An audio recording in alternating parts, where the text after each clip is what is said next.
നമസ്കാരം. News 99 Kerala one time ബുള്ളറ്റിലേക്ക് സ്വാഗതം. ഓരോ മുഹൂർത്തങ്ങൾക്കും അതിന്റേതായ സന്തോഷങ്ങളുണ്ട്. അതിൽ ചിലത് ഒരിക്കലും മറക്കാൻ പറ്റാത്തതും. Azad gold and diamonds, Thazhepalam, Tirur. മെക്സവൻ മംഗലം യൂണിറ്റിന്റെ ഒരു മാസം പൂർത്തീകരണവും അന്താരാഷ്ട്ര യോഗാ ദിനവും ആചരിച്ചു. ഇന്നത്തെ കാലത്ത് നമ്മുടെ ഭക്ഷണ രീതി എന്ന് പറയുന്നത് വളരെ മോശമായിട്ടുള്ള ഭക്ഷണ രീതിയാണ്. നമ്മളെല്ലാവരും വയറ് നിറയുന്നത് വരെ കഴിക്കുക എന്നുള്ള ശീലത്തിന്റെ ആൾക്കാരാണ്. മാത്രമല്ല നമ്മുടെ നാട്ടിൽ ഒരുപാട് ജീവിതശൈലി രോഗങ്ങളുണ്ട്. പിന്നെ അതിനോട്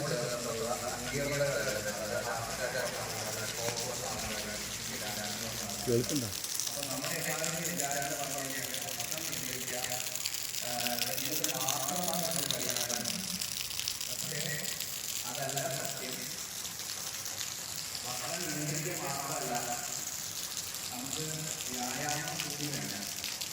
അതിപ്പോ ഞങ്ങളുടെ ഡോക്ടർമാർ പറയുകയാണെങ്കിലും നിങ്ങളോട് പറയാ, നിങ്ങൾ എല്ലാ ദിവസവും നടക്കണം, വ്യായാമം ചെയ്യണം, പിന്നെ ജോലിങ് ചെയ്യാൻ പറ്റുന്ന കാര്യം ചെയ്യണം, നടക്കാൻ പറ്റുന്ന കാര്യം ചെയ്യണം എന്നുള്ള രീതിയിലായിരുന്നു കുറേ നാൾ മുമ്പ് വരെ ഡോക്ടേഴ്സ് പറഞ്ഞിരുന്നത്.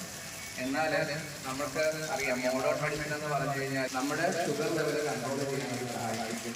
അതേപോലെ തന്നെ നമ്മുടെ കരളിൽ അടിഞ്ഞു കൂടിയ ഫാറ്റി ലിവർ എന്ന് പറയുന്ന ആ ഒരു സംഭവത്തെ കുറയ്ക്കാൻ കൂടി എനിക്ക് വളരെയധികം സഹായകരമാണ്.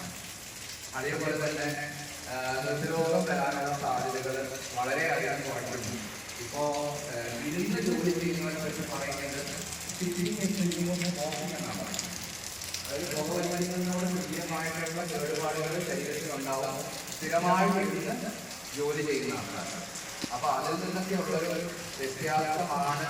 സമീപകാലത്ത് കേരളത്തിലാകമാനം വാർത്താ ശ്രദ്ധ നേടിയ പ്രഭാത വ്യായാമ കൂട്ടായ്മയായ മെക്സവൻ ഹെൽത്ത് ക്ലബിന്റെ മംഗലം യൂണിറ്റ് ആരംഭിച്ച് ഒരു മാസം പൂർത്തിയാകുന്ന ദിവസം തന്നെ യോഗാ ദിനവും ചേർന്ന് വന്നത് പരിഗണിച്ച് ബോധവൽക്കരണ ക്ലാസ് സംഘടിപ്പിച്ചു. പുറത്തൂർ സാമൂഹികാരോഗ്യ കേന്ദ്രത്തിലെ ഡോക്ടർ മുബാറക് നദീർ ആരോഗ്യ പരിപാലനത്തിൽ വ്യായാമത്തിന്റെയും പ്രാധാന്യം എന്ന വിഷയം അവതരിപ്പിച്ച് സംസാരിച്ചു. മെക്സവൻ പ്രഭാത വ്യായാമ പരിപാടിയിൽ യുവാക്കളും പ്രായമായവരുമടക്കം ധാരാളം ആളുകൾ പതിവായി വ്യായാമം ചെയ്തു വരുന്നു. ന്യൂസ് 99 തിരൂർ. 35 വർഷത്തെ വിശ്വസ്ത പാരമ്പര്യവുമായി എന്നും എപ്പോഴും കൂടെയുണ്ടെന്ന വിശ്വാസം. Basith wedding mall, Basith arcade, Poongottukulam, Tirur.